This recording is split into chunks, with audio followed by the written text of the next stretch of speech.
साधारण ब्याज पर आधारित ये प्रश्न है।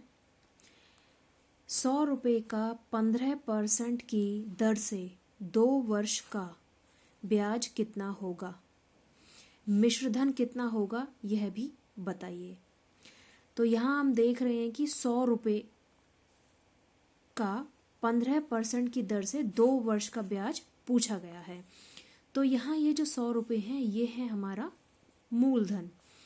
तो पहले प्रश्न में जो भी चीज़ें दे रखी हैं हम उन चीज़ों को नोट करेंगे कि क्या क्या प्रश्न में दिया हुआ है।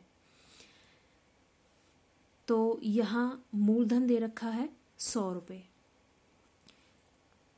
ब्याज दर दे रखी है 15%।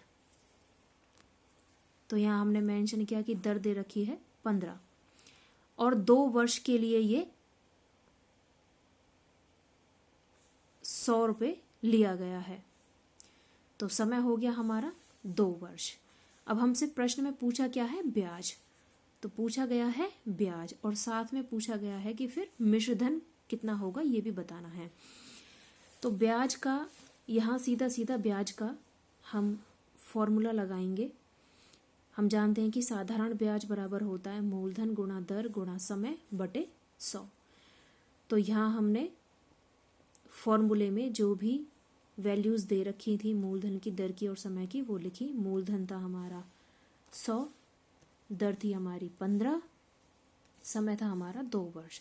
तो मूलधन की जगह मूलधन की वैल्यू, दर की जगह दर की वैल्यू और समय की जगह जो समय दे रखा है उसकी वैल्यू और बटे 100। तो यहाँ इस 100 से ये 100 कैंसिल हो गया, बचा 15 गुणा 2। तो 15 गुणा 2 हो गया 30। तो ये आपका ब्याज निकल कर आ गया। मतलब 100 रुपये पर 2 वर्ष के लिए जो 15% की ब्याज की दर थी उससे जो ब्याज बना वो बना 30 रुपये। हम जानते हैं कि हमसे मिश्रधन भी पूछा गया है प्रश्न में। तो मिश्रधन होता है जो पैसा उधार लिया गया है उस पर ब्याज सहित जो आप पैसा लौटाते हो वो मिश्रधन कहलाता है। तो मिश्रधन बराबर हो जाता है मूलधन जमा साधारण ब्याज। मतलब मिश्रधन होता है मूलधन प्लस साधारण ब्याज। मूलधन और साधारण ब्याज का टोटल अमाउंट मिश्रधन कहलाता है। तो मूलधन हमारा 100 रुपये था, साधारण ब्याज अभी हमारा निकल कर आया जो कि 30 रुपये है। तो दोनों को जोड़ा तो ये 130 हो गया। तो मिश्रधन कितना निकल कर आया, 130 रुपये। तो इस प्रकार आसानी से आप इन प्रश्नों को हल कर सकते हैं। इसी प्रकार अब ये 2 प्रश्न आपको स्वयं हल करके देखना है। पहला प्रश्न है, मोहन ने 10,000 रुपये 7% की दर से 4 वर्षों के लिए अमर को दिए। मोहन को ब्याज के रूप में कितना धन मतलब कितने रुपए प्राप्त होंगे। तो यहाँ हम देख रहे हैं कि 10,000 रुपये मोहन ने अमर को दिए हैं। मतलब अमर ने मोहन से 10,000 रुपये लिए हैं। तो ये 10,000 रुपये आपका मूलधन है। 7% की ब्याज दर से दिए गए हैं ये रुपए। तो दर हो गई आपकी 7 और जो समय है वो है 4 वर्ष। तो ये पैसे जो है 4 वर्षों के लिए लिए गए हैं। अब आपसे साधारण ब्याज पूछा है कि ब्याज के रूप में कितना धन प्राप्त होगा मोहन को अमर के द्वारा। तो आसानी से आप साधारण ब्याज का सूत्र लगाकर इसको हल कर सकते हैं। दूसरा प्रश्न है, यदि किसी धन का 10% की दर से 3 वर्ष में साधारण ब्याज 150 रुपये हो तो मूलधन ज्ञात कीजिए।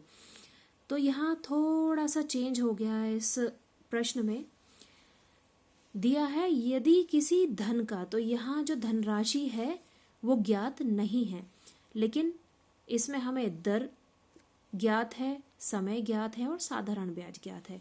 तो जो चीज़ें प्रश्न में दी हुई हैं सबसे पहले हम उनको लिखेंगे कि दर दे रखी है 10, समय दे रखा है 3 वर्ष और साधारण ब्याज दे रखा है 150 रुपये।